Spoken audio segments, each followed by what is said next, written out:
This week on Pop of Culture, photographs of the rich and famous. And you. You can't just hold your finger down on the button and take like 40 pictures. It takes a long time.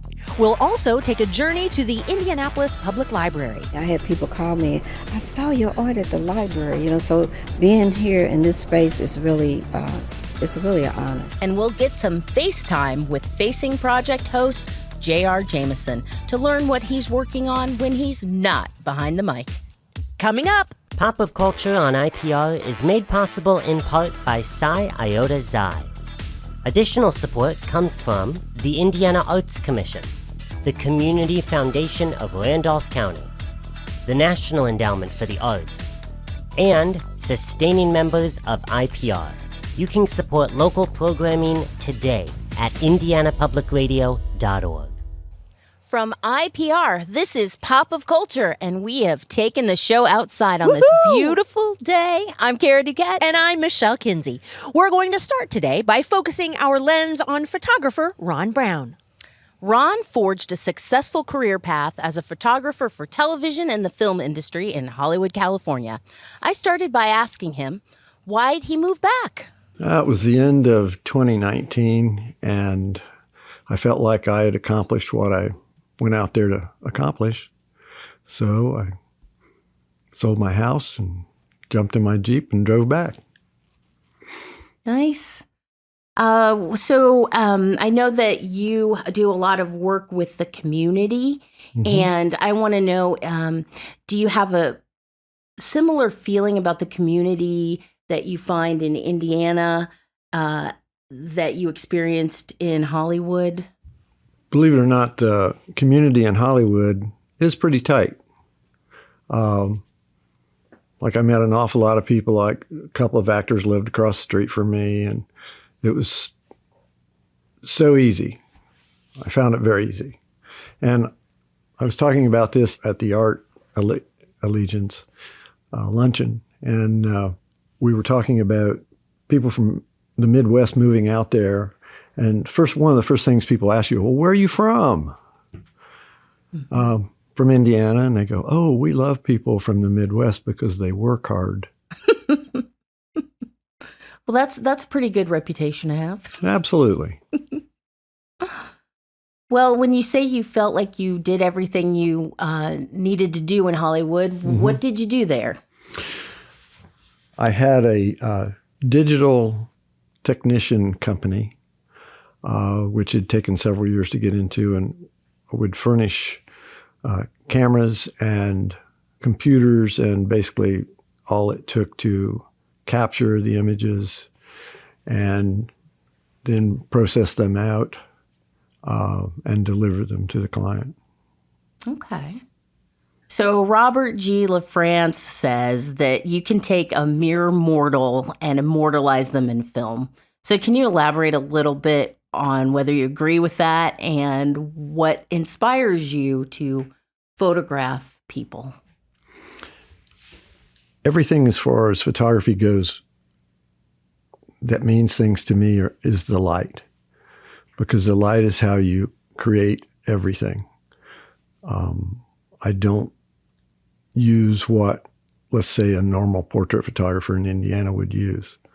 I have big movie lights I use part of the time, and small strobes, and just anything. I don't count anything out. Different situations demand a different feel. And when I approach a person, I just kind of stand there and look at them for a moment. Not enough to be creepy, hopefully, but enough to understand how the lines in their face are, if they turn this way or that way, which side I want to photograph. That's interesting, because I've had the pleasure of seeing some of your work, and you talk about light, and many of your images, I feel like I see this internal light. So are you considering internal and external values when you talk about this? Yeah, I mean, if you spend a few minutes with people and talk with them for a moment here or there, and once the light is right, you can almost see the internal. Mm-hmm. So I read a quote that you said you were talking to some other photographers, and you said that you've come to the idea that there are no rules in photography. And how did that come about? My mentor in California was Frank Ockenfels III, and an extremely talented photographer, and has been working in the TV and movie industry for many, many years. And I've learned to do a lot of it. I mean, everything I do now, I do on my own, but I still think back how if someone said something to him, he would react in a certain fashion that would never be negative. It would be positive toward the end result. That's really interesting. So it's kind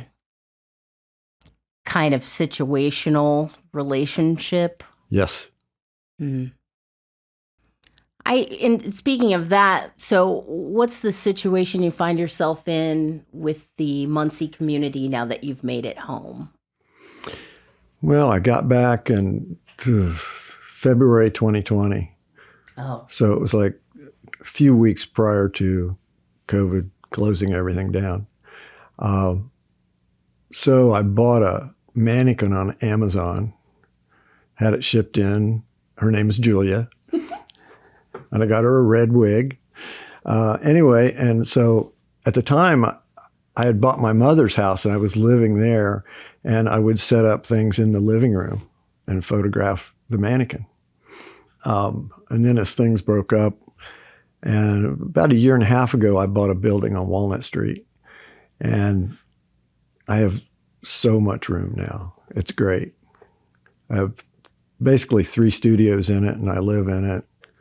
So it affords me to have different sets in different rooms and walk people back and forth, you know. I don't use the same ones all the time. I try to fight to never use the same ones, even though I think it might work, because I just don't want to become that machine that makes everybody look the same.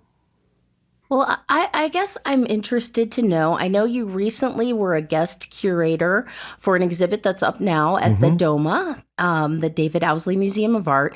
And the exhibit is called People and Places, 1873 to 2000.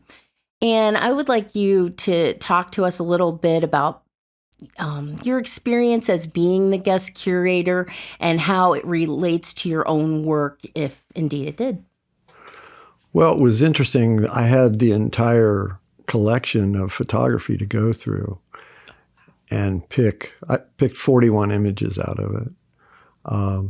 I needed them to be of people, not just objects or landscapes or something like that, because people was what I worked around all the time in California and 28 different countries around the world as well. Casually mentioned. Wow. Yes. And in fact, I'd picked all but one image out, and someone was talking about, well, don't you want this one? And it was a picture of a pepper. And I was like, not a person. They said, well, it kind of looks like a person. Well, what's going on with this Hollywood photo shoot? Can you tell us more about that? Well, they just approached me. The folks at the museum approached me, and they said, we want to do this shoot. And since you came from Hollywood, how about a Hollywood photo shoot? And I go, okay. Excellent. Yeah. It's taking a bit to make it happen. It's on the second floor in the museum, where the last exhibit was. And they're sending a van to my studio to load up a bunch of equipment and bring it. And then I'll spend a day or so setting it up so that we can have 2 setups. I don't know that there'll be time to swap everything on a setup while people are there, because it's 2 hours the first day and 2 hours the second day. And it's first come, first serve. Okay. Yeah, and I believe that's March 14th, which is a Friday, and March 15th. Yes. I like what you were talking about in terms of you don't want to become a machine and you mix it up. Mm-hmm. So what is that? Even if you know something works, you say you mix it up. What do you mean? Can you elaborate on that a little more? Well,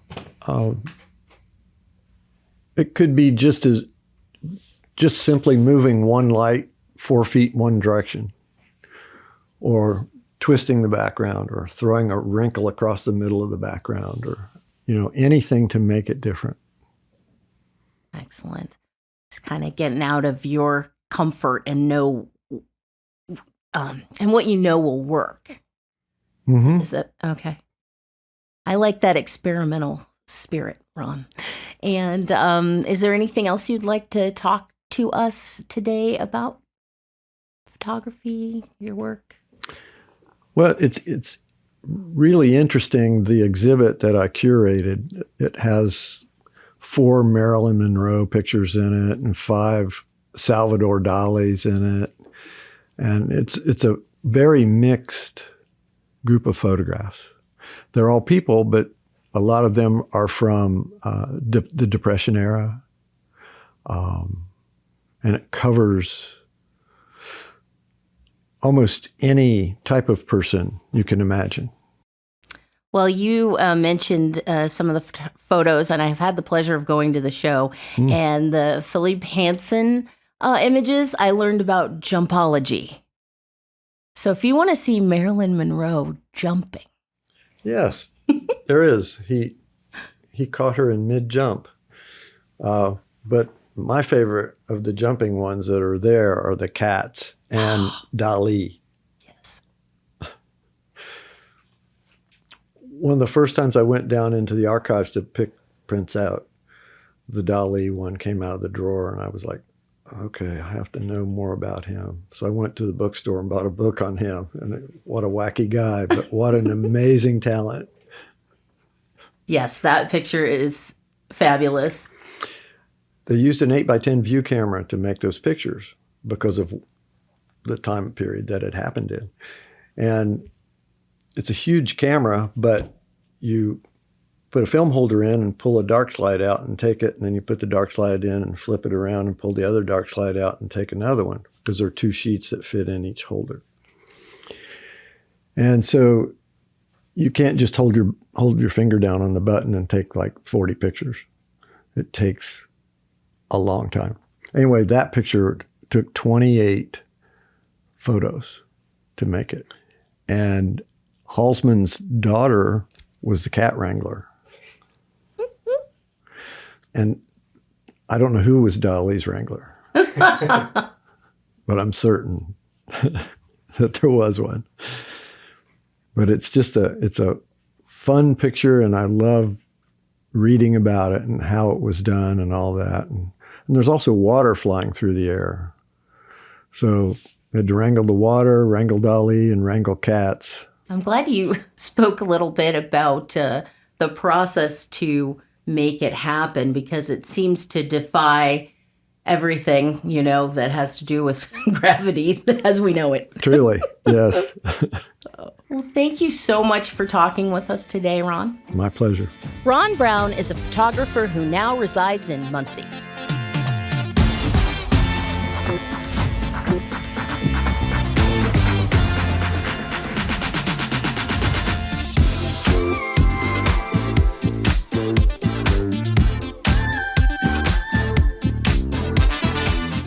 You're listening to Pop of Culture. I'm Kara Duquette. And I'm Michelle Kinsey. The Indianapolis Public Library has an exhibit at their central branch called Meet the Artists that the library says is an avenue for local, talented African-American artists to show off their creative works. IPR's Daniel Huber sends us this postcard. Upon entering the library, one of the first things you may notice is that art is everywhere. There are displays on every floor of the building, and this is thanks to 2 people. I think we're the kickoff of what we call Black excellence here in the city. Anthony Radford, who goes by Tony, is curator and founder of Meet the Artists. He started the exhibit 37 years ago. As an artist himself, Radford created the show to give a platform for up-and-coming African-American artists. I was inspired by an artist named Joe Holliday. His work was here on exhibit in '87, I think. And it was actually, I didn't know a lot of black artists, so it was like the first real black art that I'd seen. And Joe painted black people, kings and queens, ordinary black people, and his colors were brilliant, So I was inspired. And I wanted to know who put this show together, and they told me a lady named Barbara Alexandra, who was on the African American History Committee. So I called Barb up and told her I wanted to do the show the following year, and she said, okay. I called her back about a week later, because as I said, I was just starting. I didn't have enough works to fill up the entire space. So after, like say, being out and going to other exhibits and not seeing, people of color in these exhibits, although everywhere I went, I was treated well and had a good time and met some influential people. But I called her back and said, well, why don't we do a group show and honor African-American artists with a reception and, some food, a band. And so she invited me to a meeting. I went and she said, Tony, just tell them what you told me. I did that, and before I left out the door, they were saying, okay, Tony, let's do it. I didn't really know any artists, but I knew it was an opportunity to be able to have a platform to now be able to show African American artists' work. Since then, the exhibit has brought in fashion designers and novelists. The library hosts a yearly gala to open up the exhibit. It features a fashion show and live music. Cordia Watkins, chairperson for the library's African American History Committee, works with Radford to make the show happen every year, and she has seen the exhibit evolve over time. It is amazing. When this event first started, it was really small. And we have hit numbers over 1,500 people have been to this event, and they come in. We were right at about 1,300 before COVID. This year, our numbers are at like 955. So people came here, and they, it's almost sometimes like a reunion. People wait for this to happen. They love the fashion show. We started this, and we have to have the fashion show and all of the above because, unfortunately, our community was not used to just coming to an art opening. They didn't have the appreciation. And I believe that we have shifted because people now are buying artwork, they're buying books, and so they are getting what we want, which is this is our community. As you see, the artwork is amazing, very talented people. And so we want people to be excited about what's going on in our own community. Many pieces of art are loaded with symbolism of the African American community. One clear example is from Radford himself. He has some of his own work installed in the exhibit. One of his favorites is a mixed media collage called The Liberation of Uncle Ben. In the background is a repeating pattern of the Uncle Ben's rice logo. The center explodes in a tapestry of symbols and figureheads of the civil rights, Black Power, and Black Lives Matter movements. In the foreground is a paintbrush with bottle caps for eyes, wearing a blue tuxedo and a gold chain, and holding a pistol. Uncle Ben was actually a maitre d' in Chicago, and to the owners of the rice company thought that he had an honest face, paid him I think $50 to be the like of Uncle Ben, and that's all they ever paid him. And of course Uncle Ben's rice went on to make millions of dollars. The story really wanted to tell the story of Uncle Ben and what happened to him and how blacks were used in advertisement and didn't get paid, got treated wrong, and stereotypes. And so that was just Uncle Ben becoming liberated and striking out. Another artist who has infused deep historical nuances into her work is Tania Wineglass. African American history is so personal to her work, it's in her last name. It's actually a name that was handed down. Wineglass is a slave name. So my ancestors made wine glasses, and a lot of times the slaves would take on the name of the job that they did. So I do a lot of traditional work. I actually have a master's in ceramics and painting. So I do a lot of traditional work as well. I do a lot of quilting. What a lot of slaves did was they learned these crafts and they were able to buy their way out of slavery. Wineglass taps into her roots when creating art. This is seen on full display in one of her pieces, Generational Healing. This acrylic painting is part of a series called My Healing Heart. And what it is just basically my healing journey that I'm sharing with other people that they could possibly be going through the same things. The painting depicts two hands holding a stitched and bandaged heart. Flowers grow out of the heart. The hands have quilt patterns and paper airplanes fly across the canvas. And the heart is being repaired, so it has band-aids, silver or gold thread, staples, anything to do to, which means that anything we can do to get back to healing. And so the peach roses represent gratefulness and generosity. There are 7 paper airplanes. Paper airplanes represent our guardian angels. And I referred to the slave quilts and stuff like that. Those are slave quilt patterns tattooed on the hands. This is Wineglass's first time having her art shown at Meet the Artists, and she's excited. It meant a lot. I was elated. That I actually got in. So it's a beautiful journey. My artistic career has been a beautiful journey. I can't imagine my life without art. So it's like I eat, sleep, breathe, think art. If I don't do art, then there's something really wrong with me during that time. So it's like, even my friends were like, when's the last time you painted? When's the last time you made something? And so I try to make sure that I create. Matter of fact, I just left the clay studio just to get over here. Alongside Wineglass's creations are works of Maddie Jones. Jones has her work shown throughout the years at Meet the Artists. I would say at least 10 years. As both an artist and an author, Jones says she writes nonfiction, but likes to draw people in her art. Her pieces lean into this year's theme of the Pearl Experience. Her favorite piece she's done for this year is a painting called Dressed in Black. It is a side profile of a woman. She wears a large black strapless dress and a pearl earring as large as her posture is bold. But she's kind of represent the fashion part of what was going on with the show this year. She just reminds me of my daughter. My daughter Dee Dee, she looks, after, I didn't mean for her to, but after I finished her, she just looks like her to me. When I'm painting, I don't realize a part of me is coming out in the painting. Even sometime I drew a guy and painted him, and he ended up looking just like my nephew, Jones says she likes to play around with the looks of the people she draws. Our unique features are, our lips and our eyes, and mostly the different shades of color that we are.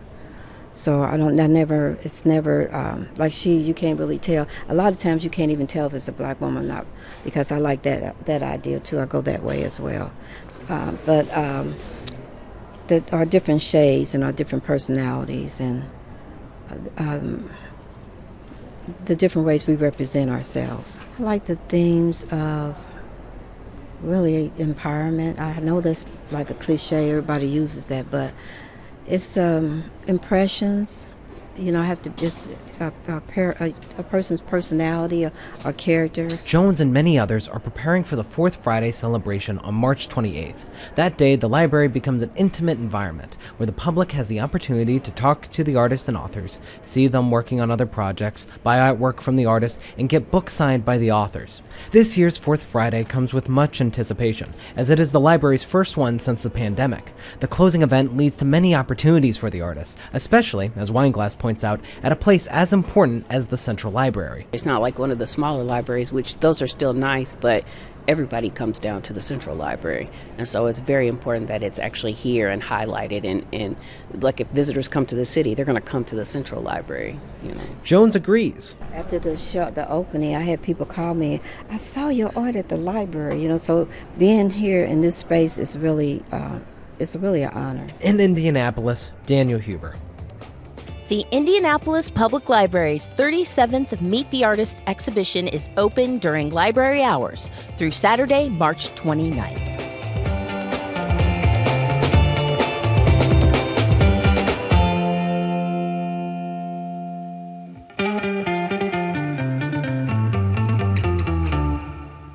The In-Print Festival on Ball State's campus is a festival of first books. I sat down with the woman in charge to learn more.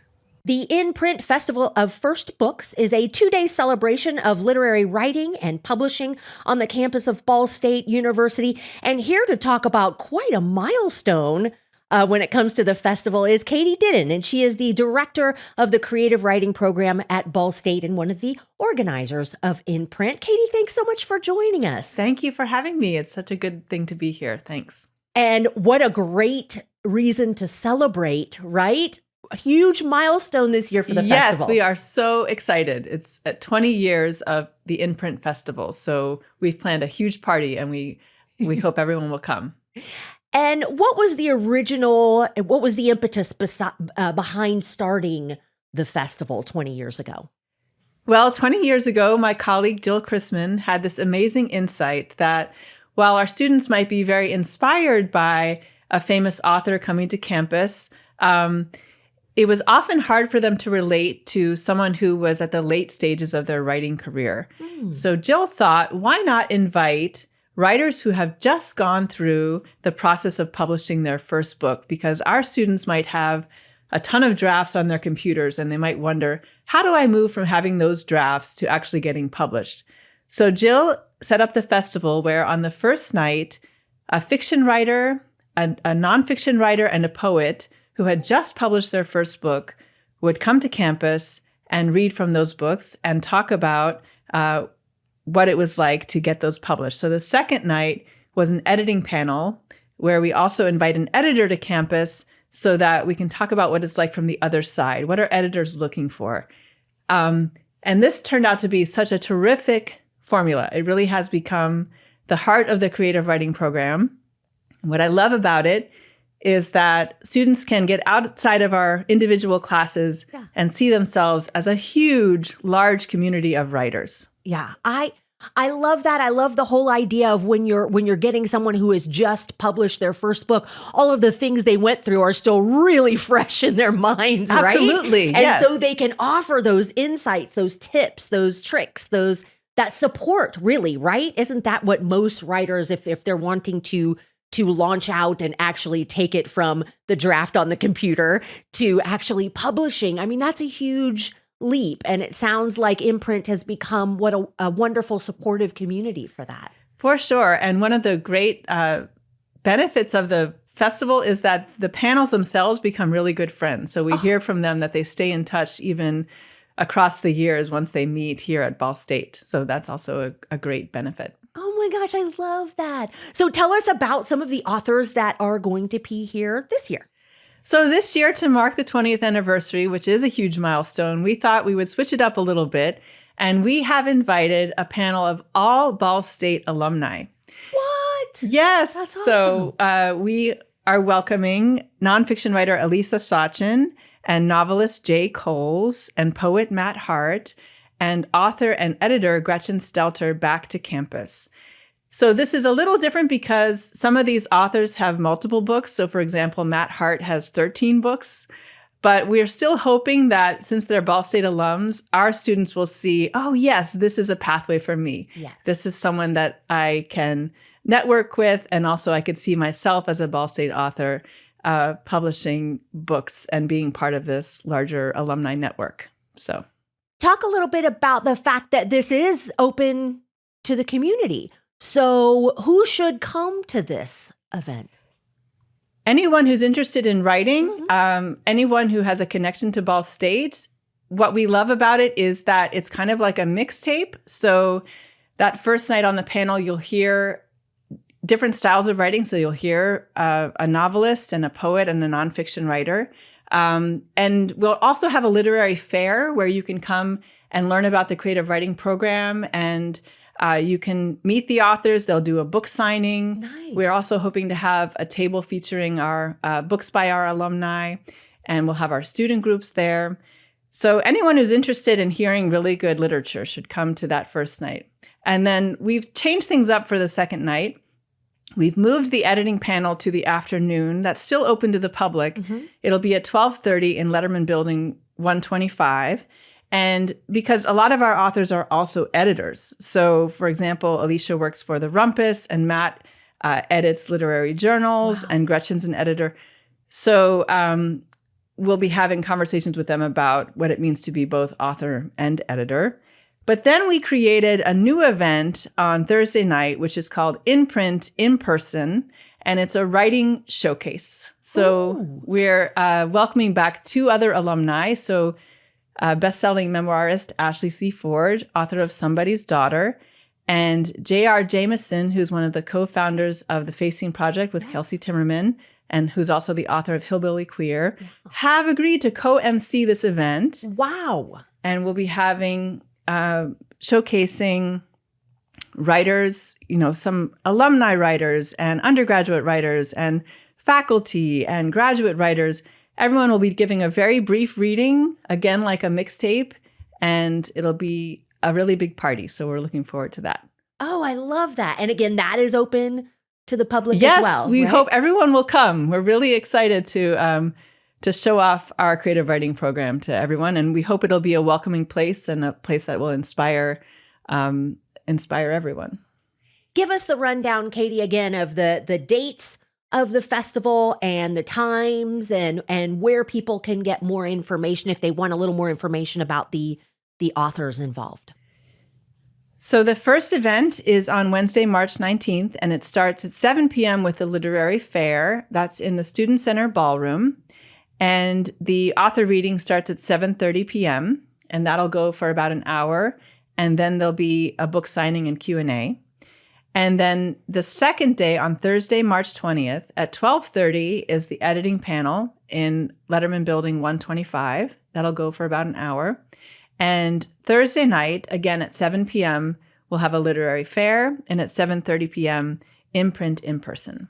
Oh, there's one other thing that's happening on Thursday night, and that is, again, an example of how the faculty come together. So our screenwriting professor, Rainy Day Crow, has created a documentary of the first 20 years, and we'll be showing that on the second night at the Imprint in Person Festival.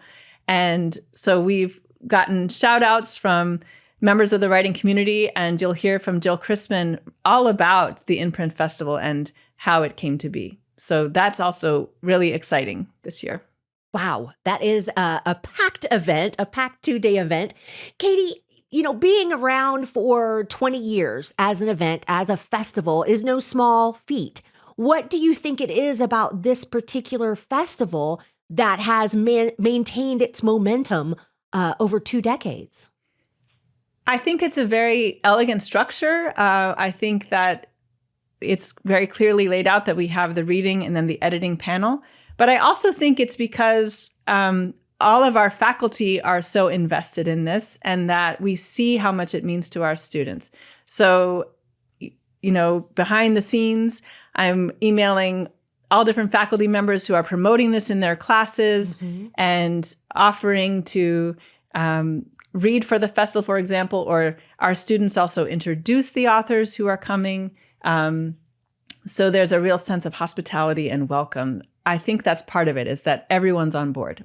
Yeah. And I love the whole idea back to the networking, because writing is such a solitary, isolating experience but then to be around other writers and get support and be able to talk things out and share ideas and share things you may be working on.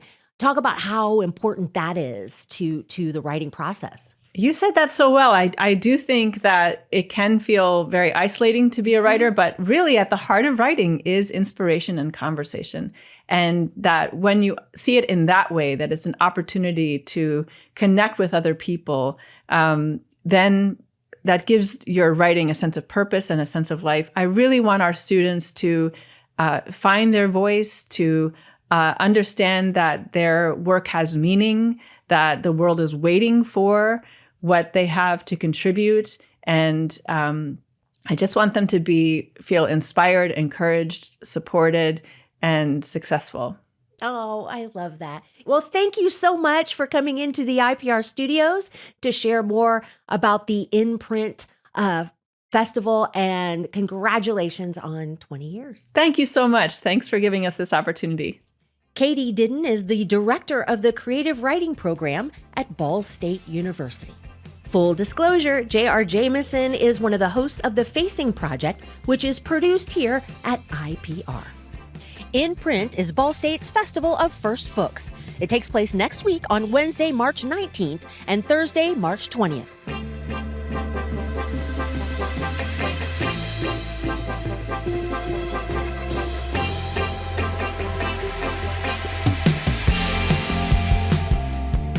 This is Pop of Culture. I'm Kara Duquette. And I'm Michelle Kinsey. It's time to ask another artist, what are you working on?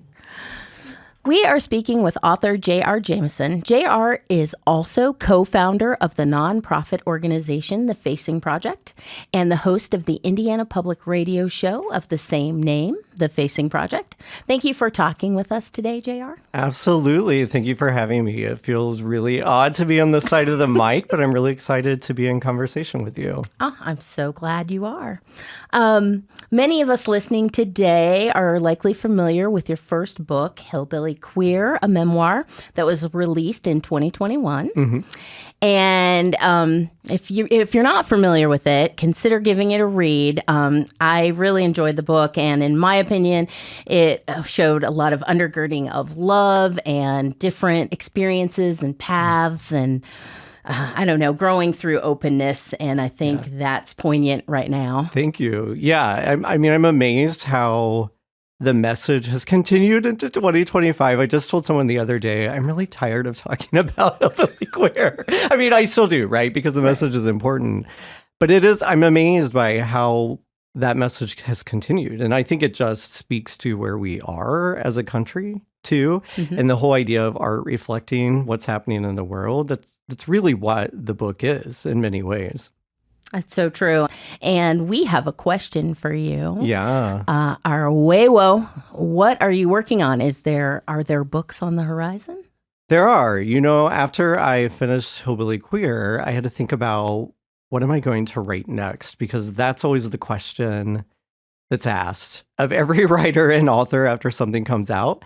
You kind of want to have that moment where you're just sitting there and happy with what has been put out into the world and also kind of just taking a break and a breath. Mm-hmm. But you don't get to do that, and people want to know what's next. And so I had to think long and hard about what that was. And for me as a writer, it's always about the what, why, and how. So for me, I'm always like, what do I care about at this particular moment in time? Why do I care so much about this thing that it's keeping me up and I can't stop thinking about it? And how am I going to get other people to care about this too? And I do that through writing, right? And that's the joy of storytelling. So for Hillbilly Queer, for instance, that what, why, and how was where we were in the nation and the world, and still kind of are. And what did that look like through the lens of a story with my own father, who was on a different side of politics than I was, right? And if we were trapped in a car taking a road trip, what does that look like? But after all of that, I had to say, what is my next what, why, and how? And I think so much about queer youth and what they're facing right now in the world, always have, right? Quite frankly, but really right now, youth being under fire, their parents being under fire. And I started to think, how do I lean into my background of young adult literature and work on a YA novel? So I did spend a couple of years writing that YA novel. It's about a boy in Indiana who is 17 and is sent away to essentially conversion therapy. He meets a teenage girl while he's there who is there for all the same reasons, and they hatch a plan to escape. And it's about making one's own way in the world. It's about making their way from Indiana to New York, where they find home among Chinatown's gay community. And it's a story of resilience. And it was a story that I felt was important to write at that time. So I did write that book, and we're in the submission process right now. But one of my beta readers during that process had a question for me that I was like, that's an interesting question. She said, why did he leave Indiana to find comfort and safety? And of course, I could answer that in multiple different ways, right? Sure. Like, I don't feel like this is always a safe and welcoming place for LGBTQ people. But at the same time, it's also where I've made my home. So I pondered on that, and my book that I'm writing right now, that's currently being drafted in its first draft form, is about a queer person who chooses to stay in Indiana despite it all. Okay. I think it's so important to write literature with these themes at this time when there's so many people in the LGBTQIA plus community, especially our T friends who are just feeling, unbelievable amount of disrespect and being turned away. Yeah. So now as you continue to write, does it feel different to you to write nonfiction as your first book was and move into these fictional realms? A little bit. So my background actually was in fiction. I have an undergraduate degree in creative writing, and I focused mainly on fiction and poetry. I got away from that over time. But after Hillbilly Queer and Hillbilly Queer coming out, and I started thinking about what's next, and I started thinking about where we were in the world, which was in the middle of a global pandemic. And what did I want? I wanted to escape in some ways, right? Even though I'm writing about real things in some ways that are happening in the world, I wanted to do that through a fictionalized story that I was creating, a world that I create to tell that what, why, and how.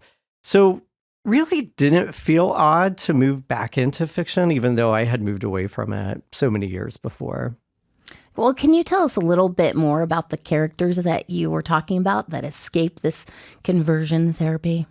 Yeah, so the main character is Ray, and he is a 17-year-old in Indiana who loves Nirvana.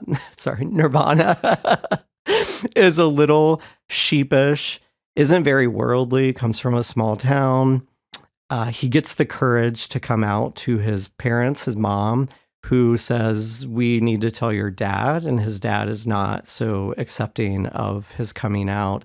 And the mom also is a little sheepish, and she takes the dad's advice that he needs to be sent away to be fixed. He's the main character. When he gets to Warmouth Academy, which is where they're sent for conversion therapy, he meets Brooke. And Brooke is a little more rough and tumble, comes from a steel town, a bit worldly, has hopped trains in the past to go see shows down in Indianapolis. And she brings out really courage in him to find his own voice and find his own path. And ultimately, the courage to escape the reality that they're in, to live their life by their own terms, even if that meant leaving Indiana. Well, I'm looking very forward to this book coming out. Thank you. Is there some place that we can find what you've done and be on the lookout for your book when it comes out? Yeah, the best place to find anything I'm working on, if it's any of my writing, speaking engagements, any of that is jrjamison.com. Excellent. And also you can hear JR every week on The Facing Project. He's the host, and it airs on Indiana Public Radio Saturdays and Sundays. Yes, Saturdays at 1, Sundays at 7, or get it anytime on the pod. Nice. Yeah. Well, thank you so much for talking with us. Yeah, thank you. This has been so much fun.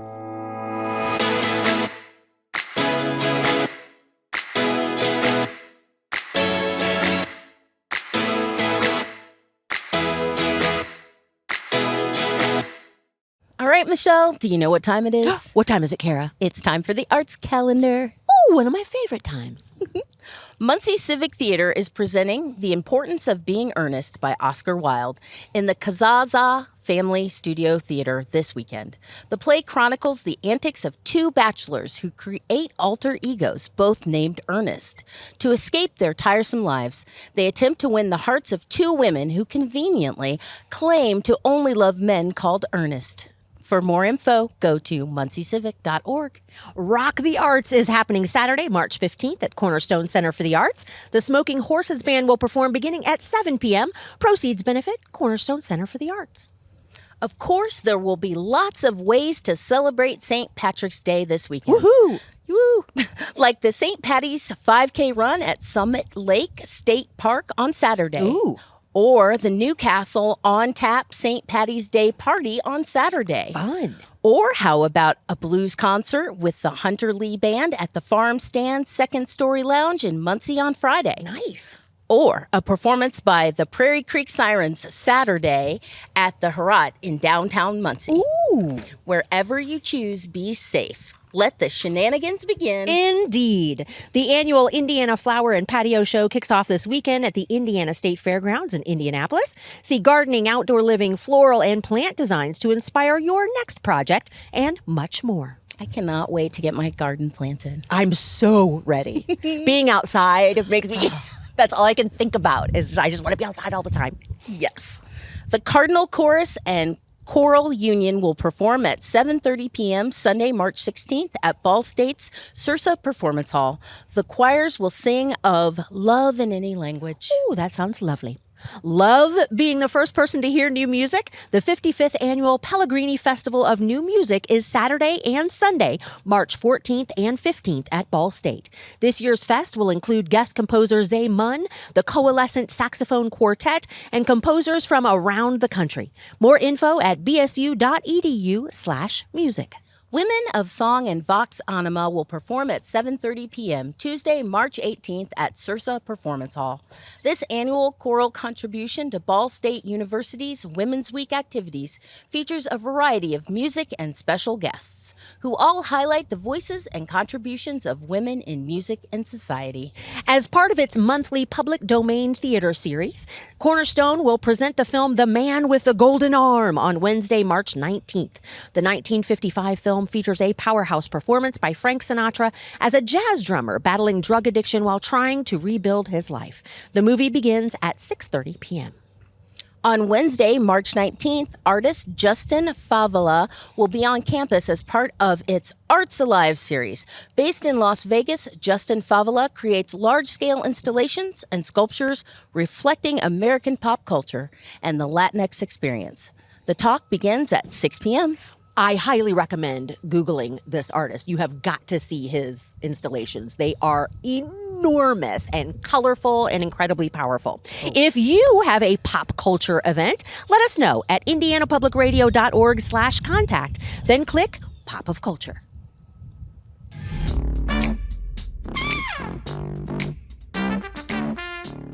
Pop of Culture on IPR is made possible in part by Psi Iota Xi.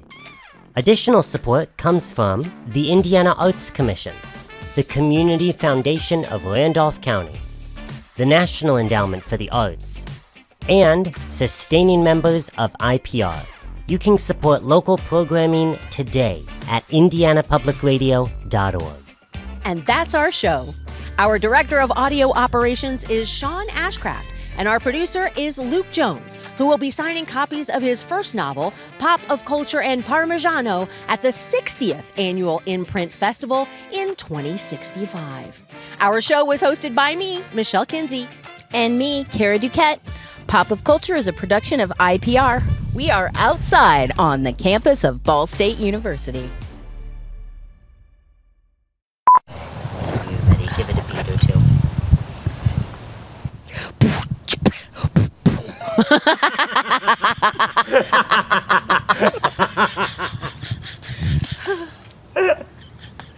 Love it.